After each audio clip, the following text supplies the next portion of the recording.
हूसियों ने एक बार फिर इजराइल पर बड़ा हमला किया है, लेकिन यह हमला ऐसे वक्त किया गया है जब अभी अभी दोहा इजलास खत्म हुआ है। दोहा समिट के ठीक बाद किसी मुस्लिम और अरब मुल्क की तरफ से इजराइल पर मिसाइल दागा गया है।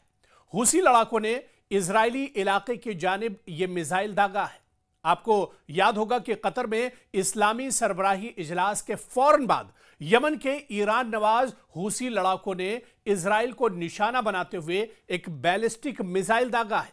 यह इजलास के इख्तिताम के बाद किसी अरब ग्रुप की जानिब से इजराइल के खिलाफ पहली बराह रास्त फौजी कार्रवाई है। हूसियों के एक ड्रोन और एक बैलिस्टिक मिसाइल ने इजराइल के जुनूबी बंदरगाह एलात में एक होटल को निशाना बनाया। अरब मीडिया के मुताबिक ड्रोन ने इजरायली दिफाई निजाम को अबूर करते हुए यानी चकमा देते हुए, धोखा देते हुए अपने हदफ को बराह रास्त निशाना बनाया। हमले के फौरी बाद खतरे के सायरन बजाए गए। मकामी जराए ने कहा है कि हमले के बाद धुएं के बादल आसमान में देखे गए। इजरायली फौज ने अभी तक इस हमले में जानी या माली नुकसान की तफसीलात जारी नहीं की हैं, लेकिन इतना जरूर है कि इस हमले के बाद पूरे इलाके में धुएं के बादल उठते हुए देखे गए। और जिस तरह से यह बड़ा हमला किया गया है, इस हमले में जिस तरह से हूसियों ने बैलिस्टिक मिसाइल का इस्तेमाल किया है, और इसके अलावा आप देखिए कि एक बार फिर से हूसियों के बैलिस्टिक मिसाइल ने इजराइल के डिफेंस सिस्टम को नाकारा कर दिया। इजराइल के डिफेंस सिस्टम को एक बार फिर से नाकाम कर दिया।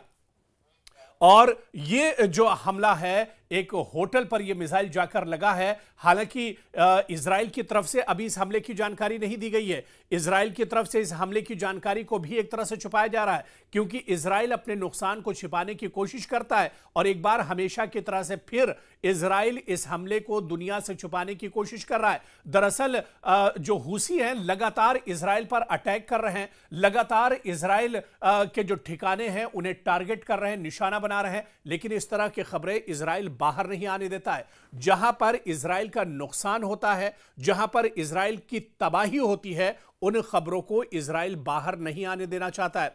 लेकिन आपको बताते चले कि इस बार भी हूसियों के इस हमले में इजराइल को काफी नुकसान पहुंचा है। इजराइल के अंदर कई इमारतों को, क्योंकि एलात का यह बंदरगाह है और बहुत ही अहम यह बंदरगाह एलात की मानी जाती है, जहां पर यह हमला किया है। आपको याद होगा कि 2-3 दिन पहले ही जिस तरह से हुदैदा पर इजराइल ने हमला किया था, हूसियों के कई ठिकाने तबाह करने का दावा किया था, और ठीक उसके बाद यह हमला किया गया है। तो टाइमिंग इस हमले की बहुत अहम है। और सबसे बड़ी बात इस हमले की यह है कि इस हमले की टाइमिंग आप देखिए कि अभी अभी कतर पर इजराइल ने हमला किया, उसके बाद दुनिया की जितनी मुस्लिम कंट्रीज हैं, जितने इस्लामी ममालिक हैं, अरब कंट्रीज, सभी एक जगह कतर में मौजूद रहे। दोहा में इस्लामिक समिट फौरन बुलाई गई और उस समिट के बाद इजराइल पर यह पहला और बड़ा हमला बताया जाता है। यानी दोहा समिट के बाद यह एक बड़ा हमला है जो इजराइल पर किया गया है। और यह हमला ऐसे वक्त किया गया है जब इजरायली फजाई हमलों ने यमन के हुदैदा बंदरगाह पर हूसियों से मुंसलिक मकामात को निशाना बनाया था। अगरचे मिसाइल को मार गिराया गया, लेकिन इस हमले की टाइमिंग अरब दुनिया की बढ़ती हुई नाराजगी का मजबूत इशारा है और गजा के जंग के साथ साथ खित्ते में गहरी जोग्राफियाई और सियासी कशीदगी को भी जाहिर करती है।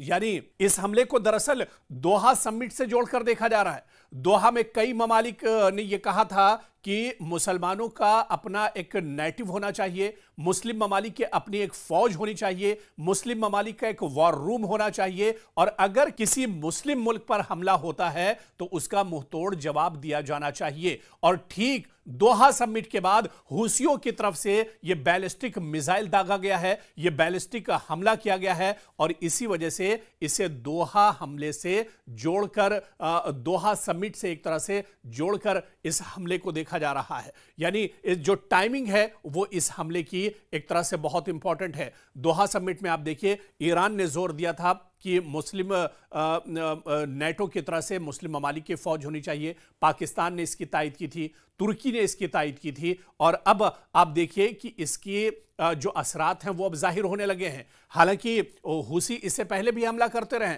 लेकिन इस बार जो हमला हुसियों ने किया है, जो एलात बंदरगाह को निशाना बनाया गया है, एलात के अंदर कई इमारतों को निशाना बनाया गया है, ये दरअसल इस बात को जाहिर करता है कि कहीं ये मुस्लिम ममालिक की नेटो वाली जो सोच है या मुस्लिम ममालिक के वार रूम वाली जो सोच है, कहीं ये उसका नतीजा तो नहीं है। ये कहीं मुस्लिम ममालिक की नाराजगी, जो कतर पर हमला किया गया है, हमास के रहनुमाओं को निशाना बनाया गया है, ये दरअसल उसकी नाराजगी तो नहीं है।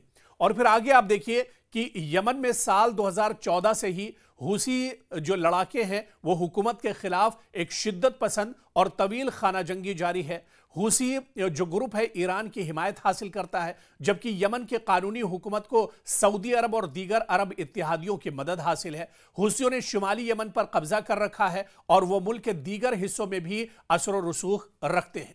इजराइल और अरब दुनिया के ताल्लुकात तारीखी तौर पर कशीदा रहे, मगर हालिया बरसों में कुछ अरब ममालिक ने इजराइल के साथ सिफारती ताल्लुकात कायम किए हैं, जिसे मुत्तहदा अरब इमारात और बहरीन, लेकिन यमन जैसे ममालिक में इजराइल के खिलाफ शदीद नफरत मौजूद है। खासतौर पर जब फिलिस्तीनियों के लिए हिमायत की बात आती है तो ईरान, यमन या इस तरह के जो मुल्क हैं वो इजराइल के सामने एक तरह से खड़े नजर आते हैं। ऐसे ही आप देखिए कि कतर में हाल ही में एक अहम इस्लामी सरबराही इजलास हुआ, एक मुस्लिम ममालिक की समिट हुई जिसमें फिलिस्तीन और गजा की सूरत हाल जेर बहस आई। इस इजलास में कई मुस्लिम ममालिक ने गजा की हिमायत और इजराइल की कार्रवाइयों की सख्त और बड़े पैमाने पर मजम्मत की है। इस इजलास के फौरन बाद यमन के हुसियों ने इजराइल की तरफ मिसाइल दागा, बैलिस्टिक मिसाइल हमला किया और एक सियासी और अस्करी पैगाम दिया गया है। एक बड़ा पैगाम इसे माना जा रहा है। जिस तरह से दोहा समिट के बाद यह हमला किया गया है, ऐसे में मुस्लिम ममालिक की तरफ से इसे एक सियासी और अस्करी पैगाम माना जा रहा है इस बैलिस्टिक मिसाइल को। हुसियों ने एक बैलिस्टिक मिसाइल इजराइल की जानिब दागा था, जो हुदैदा बंदरगाह पर इजरायली फजाई हमलों के जवाब में किया गया है। और यह हमला न सिर्फ एक अस्करी कार्रवाई थी, बल्कि अरब दुनिया में इजराइल की मौजूदा पॉलिसियों के खिलाफ शदीद रद्द अमल, शदीद गम गुस्से का इजहार भी था। अगरचे इजराइल ने मिसाइल को मार गिराया, एक तरफ यह भी दावा इजराइल की तरफ से दरअसल यह दावा किया जा रहा है कि बैलिस्टिक मिसाइल को मार गिराया गया है, लेकिन दूसरी तरफ हुसियों का कहना है कि उसने अपने टारगेट को आसानी से उबूर किया है और उसने अपने टारगेट को मार गिराया है। जहां पर यह हमला किया गया था, मिसाइल ठीक उसी जगह पर लगा है। इजराइल का डिफेंस सिस्टम नाकारा हो गया और वो इस मिसाइल को नहीं रोक पाया है। मगर इस हमले ने आप देखिए कि खित्ते की कशीदगी को एक तरह से मजीद बढ़ा दिया है। इजराइल में काफी नाराजगी है, लेकिन दूसरी तरफ इजराइल यह भी जान रहा है कि तमाम इस्लामी ममालिक एक साथ आ चुके हैं और ऐसे में अब एक बड़ी जंग मशरिक़ वुस्ता में छिड़ती हुई नजर आ रही है। इजराइल ने हुसी बागियों के ठिकानों को निशाना बनाया और आमतौर से इजराइल इस तरह के हमले करता रहता है जो हुदैदा बंदरगाह पर वाक़े हैं। यह बंदरगाह यमन के लिए निहायत अहम है, क्योंकि इसी के जरिए बड़ी मिक़दार में इमदाद और सामान मुल्क में आता है। हुसी ग्रुप इस बंदरगाह को एक अहम स्ट्रेटेजिक मकाम के तौर पर इस्तेमाल करता है और इजराइल का हमला इसकी कुव्वत को कमजोर करने की कोशिश के तौर पर देखा जा रहा है। इसके अलावा आप देखिए कि खित्ते में कशीदगी और जोग्राफाई जो इससे असरात होंगे वो क्या होंगे, क्योंकि हुसियों का इजराइल पर हमला एक ऐसी सूरत हाल की निशानदही करता है जहां गजा का जंग सिर्फ एक इलाकाई मसला नहीं, बल्कि एक वसी जोग्राफियाई और सियासी बहरान भी बनता जा रहा है।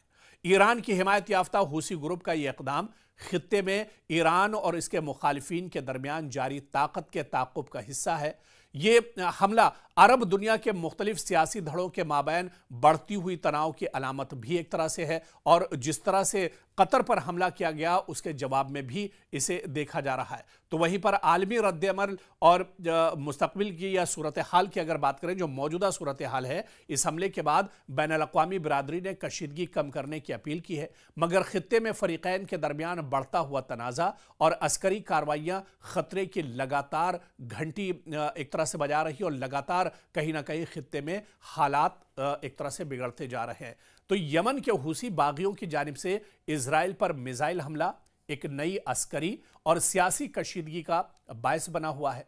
कतर में इस्लामी सरबराही इजलास के बाद यह हमला अरब दुनिया में इजराइल के खिलाफ बढ़ती हुई नाराजगी की अलामत के तौर पर देखा जा रहा है और खित्ते में ईरान और उसके हलीफों का असर बढ़ रहा है, जबकि इजराइल और उसके इत्तेहादियों को चैलेंजेस का एक तरह से सामना है। और इस हमले की जो टाइमिंग है उस पर भी अब एक तरह से गौर फिक्र किया जा रहा है, क्योंकि अभी अभी दोहा समिट खत्म हुई है।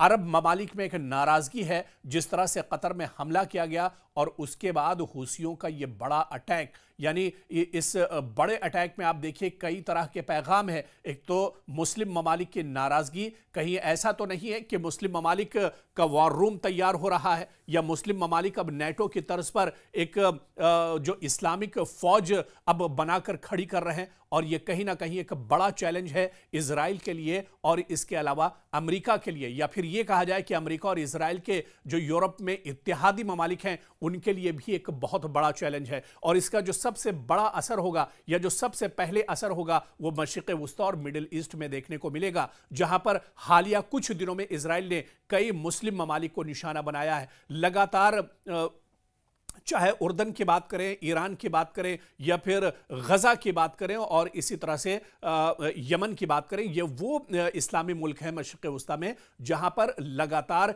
इजराइल हमले करता रहा है। तो ऐसे में ये एक बड़ा चैलेंज है, दुनिया के लिए भी एक बड़ा चैलेंज है, लेकिन सबसे बड़ा चैलेंज और सबसे बड़ी मुसीबत और परेशानी ये इजराइल के लिए, बेन्यामिन नेतन्याहू के लिए और उनके इत्तेहादियों के लिए है, क्योंकि हूसी इससे पहले भी लगातार हमले करते रहे। रेड सी और लाल समंदर में भी क़यामत एक तरह से बर्पा करते रहे ये हूसी, और एक बार फिर जिस तरह से बैलिस्टिक मिसाइल का हमला किया गया है, एलात बंदरगाह को निशाना बनाया गया, उसके आसपास की इमारतों को निशाना बनाया गया है। अब कहीं ना कहीं इजराइल की परेशानियां और बढ़ती जा रही हैं। क्या इस हमले के बाद जो खदशा है, यानी इस्लामी ममालिक के इत्तेहाद का, इस्लामी ममालिक क्या वाकई में एक हो चुके हैं, और क्या दोहा समिट की वजह से ही ये बड़ा हमला इजराइल पर किया गया है, ये तमाम चीजें आने वाले दिनों में एक तरह से जाहिर होंगी। लेकिन इससे पहले कहीं ना कहीं जो खतरा है या खतरे की जो घंटी है वो इजराइल के लिए बज चुकी है।